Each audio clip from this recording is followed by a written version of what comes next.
Well, good morning. Here it is. It's Friday.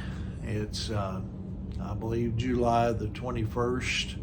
And anyway, I hope that you've had a good week. You know, now we're on the brink of the weekend, and I hope that things have hope they've gone reasonably well for you, and hope that you're now ready to tackle this, for most people, the last day of the week, and then hopefully on to the weekend and have a great weekend. This morning, I want to share with you a devotion, as we go into the weekend. This devotion is entitled "Pruning Season."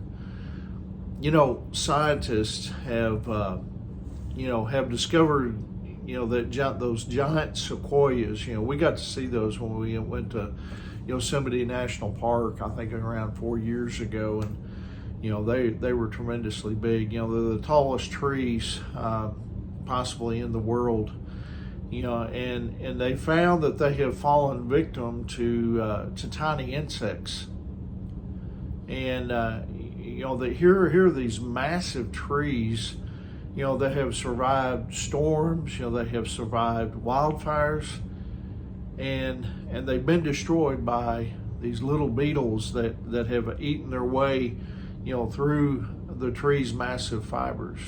It's amazing. I mean, it may have taken months or maybe even years, but the little beetles have done their damage and done their work. Now, in the same way, we might appear to be doing well, spiritually, but there could be possibly, hidden sin in our lives, that hinders our walk and, with the Lord and our usefulness, to Him. The psalmist David, he prayed this prayer in Psalm 139, verses 23 and 24. He prayed, "Search me, O God, and know my heart. Test me and know my anxious thoughts. Point out anything in me that offends you, and lead me along the path of everlasting life." We too, we can lay our lives bare before God, and we can ask, for the truth of His Word to shine into our lives. And He may say to us, He may say, "Well, I see something right here. It's growing like a cancer. It needs to be dealt with." And it may appear to us maybe as just something so insignificant. And so we might even say, "Well, okay, Lord, I acknowledge that, it's a compromise. But it won't amount to much. I mean, look at those people over there. They're committing big sins, blatant sins. I'm just doing this little thing. It doesn't amount to anything." But little things turn into big things. And sometimes, God must make changes in our lives and remove things that will harm us. And we may have our defenses up, against the big sins, as it were.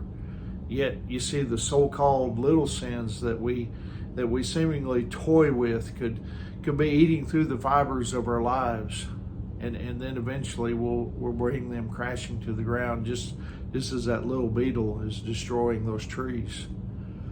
Listen, if God has been doing some pruning in your life lately, know that it isn't to tear you down or to try to make your life miserable. That's not the purpose of that.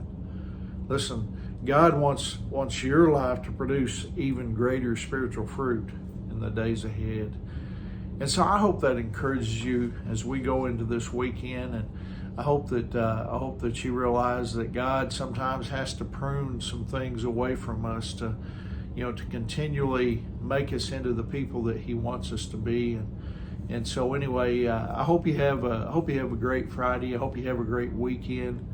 And remember, as always, if you find yourself close to Hydro on Sunday morning and you don't have a place to worship, we would love for you to come and worship with us at Hydro First Baptist Church. But anyway, hope you have a great weekend.